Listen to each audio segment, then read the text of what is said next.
by trying to bound it up and get the Palestinians to completely capitulate and the Hamas group to effectively, on behalf of the Palestinian people, surrender indefinitely, eternally. I mean, it's not plausible. No one serious thinks it's plausible. So although there's this kind of sense that there's a proposal and there's a chance to stop the fighting tomorrow, it isn't realistic. And so surely Hamas will not be agreeing to that. How they message that is going to be key. Although, of course, whatever they say is going to be twisted anyway.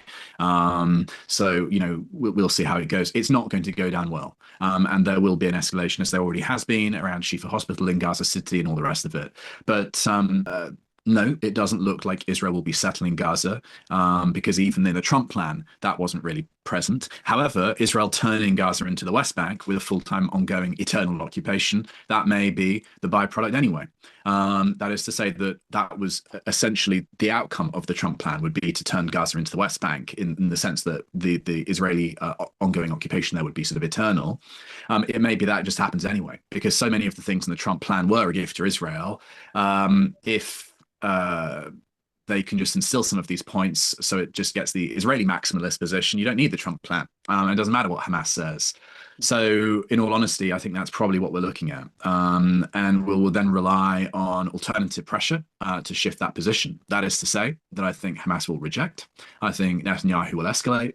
I think that the military resistance in Gaza City will be weakened.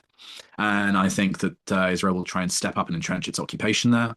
And yeah, we will see potentially a loosening in the use of famine as a weapon of war in order to take the heat off Israel, and then they will just try and internalize the occupation there, as they have in the West Bank, and see how long they can get on with it.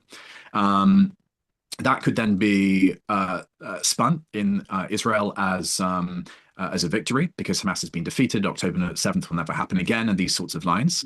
And then he could potentially win another term. And it doesn't matter about the Trump plan, doesn't matter about Hamas and all the rest of it.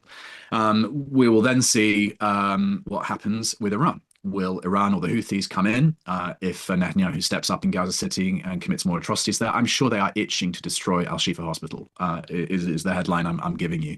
I'm sure they're itching to destroy that. And we've seen in this last 48 hours the use of gas grenades in Gaza City to get the pregnant and elderly, those otherwise unable to move, to displace themselves out of Gaza City into the south. So we will see atrocities there. I have no doubt about that. So I think that's what we're looking at here.